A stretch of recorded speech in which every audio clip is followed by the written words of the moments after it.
Hey, something's happening on take 10. Here I am in the studio. I had to throw my jacket on because I got to go. There's something I got to act on without hesitation. So let's finish this up today. Jesus is feeding the 5,000. He knows the what and the who. They know the why. He said, set them down. You feed them. He blesses. He moves. He organizes. He makes it happen. And then he tells them, wait, we're not through. Let nothing be wasted. So they gathered them and filled 12 baskets with the pieces of 5 barley loaves left over by those who had eaten. Let me tell you what I think happened here. I think they even got the pieces. They may have fed the animal with it. They may have took it home and fed their families with it. But we do know this thing happened. Supernatural results were a result of this. Disciples, their faith grew. That negativity was beginning to be dispelled. The whole project of getting them on the same page with him was working. No longer were they saying, take me 8 months to get this together. They got it done in an afternoon, fed them all. Fed 5,000 men and their families. As their faith grew, what happened? Lives were eternally changed. The underserved among them were being served. They were learning more about the gospel. There was healings taking place, lots of happening. But God not only supplied the need, He abundantly supplied.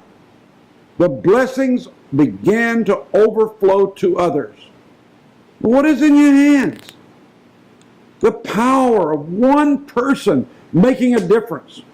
You are that person. I want to go back to what put you and I together in the first place. You had a desire to serve the Lord. You had a desire to serve Him with all your heart. He gave you a job to do. You opened a corporation. You began to need 501c3 approval. That's what we do. We are an exempt organization that spreads our umbrella over all those that want to work for the Lord and are called according to His purpose.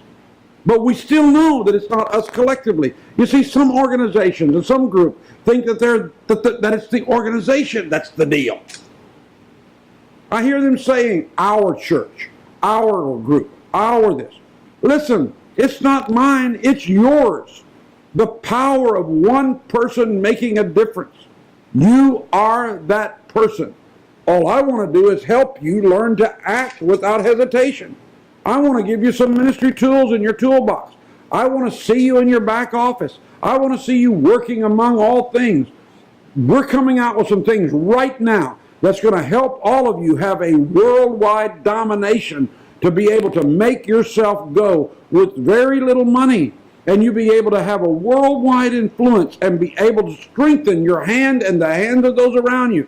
We want to show you how to take what you have in your hands, give it over to the Lord, and watch that thing blossom. Not go watch us blossom, watch you blossom. Most of the time, you see great ministries where the minister becomes very powerful. Nothing wrong with that. I'm just saying it's what you see. He becomes the one that is abundantly blessed. That's different in my world. In my world, I am blessed. I'm moving forward. I'm like my father said, every tub sitting on its own bottom. I'm moving forward by faith. I have my challenges, and I must break the loaves and the fishes and multiply them. I must look for the what and the who every juncture along the way in my life. I am that person to make a difference. What about you? Just because you've chosen to be with us doesn't make you part of a great winning operation. This is only a vehicle. It's only something that'll help you navigate the laws of the land. But on the side, we're here to help strengthen your spirit man, to help you walk, to help you know, to help you go, to show you how to multiply, because God will abundantly supply. I'm praying for you today in the closing of this session where we come to the end of 14 times of talking to you about act without hesitation. That's 140 minutes or 144 minutes to them. He's been talking to you about the strength of your life and bringing you to that place to where when God asks you to do something, you don't see it as something you don't have, like a Moses who lost the rod. Well, I used to be a prince in Egypt. Hallelujah. What? Where are you now? What do you have in your hands right now? Moses said, I got a rod. God said, I'll show you how to take that rod and establish yourself as one who has authority. Your voice will be heard in the courts of Pharaoh. Oh, man. Oh, I can't go back there. They'll kill me. Well, they're not going to kill a guy who can turn a rod into a snake. They're not going to kill a guy who can put his hand in and get leprosy out of his bosom, stick it back in, get healed again. They're not going to turn on that guy who can put frogs in the beds of everybody. They're not going to touch that guy. Just stick with me, Moses, and I will take care of you. And now I hear him saying to the disciples, follow me, I'll make you fishers of men. And the whole exercise of feeding of the 5,000, yes, some folks got to eat. Yes, they were full. Yes, they just left it on the ground and the disciples had to clean up. Can you imagine cleaning up after 5,000 people because Christ said so? Oh, I'm not going to do that. Yeah, that's right. That's why you're not going to have that. Because he's put it in your hands at times, and perhaps you weren't the guy that was going to clean up after yourself and make sure that nothing's getting wasted in this program that God has shined on. Miracle of miracles is repentance. Where you can come back to the Father and say, look, I blew that. Where you can be a Philip who will go on from being a questioner. Well, I don't know how we're going to do that. To the man who said, let's have revival. That man that came and said, I'm going to see a whole city turn. And then he's down in Samaria. They didn't know anything about a guy who came in there healing the sick, seeing power happen, great move of God. And then all of a sudden he says, boom, I'm gone. Out of here. But he didn't start that way. Someone arrested his negativity. I arrest your negativity today. You are the person that God had in mind to do this job you have in your heart. He knows where the what is. He knows where the who is. Let's look into the fields, for the harvest is ripe. When we begin to move into things, make sure that everything goes back in. Make sure you're able to save what's lost. And make sure that you remember all the days of your life that you serve others and you are serving God. You're doing what he wants you to do. What's in your hands? I guarantee it's something you can break and hand out. I guarantee it's something you can do that God called you to do. And I guarantee you, you will learn the power of one person making a difference. I thank all those that have been in my life.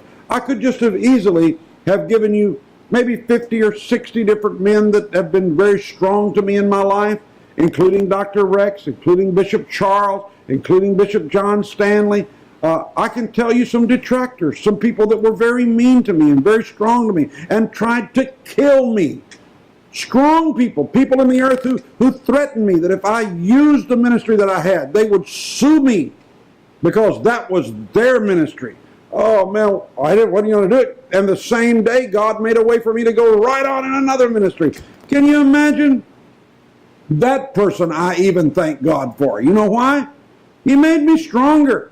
Later, he wrote me a note and says, I'm so amazed at you. You always reinventing yourself. Well, he doesn't know the God that I know. The God that I know realizes if you can't go down Highway 10, he'll put you on Highway 59. If you can't get down 59, he'll lift you up on the wings of an eagle and you'll find yourself on Highway 45 to Dallas. And I can tell you right now, if you need a way of escape from a situation where you're blocked in and knocked in, act without hesitation. Go before the Father and say, here's what I got. Put your crusty, moldy bread on the table. Put your fish that's about to go off and say, here I am. I've waited almost too late. I'm ready for a victory.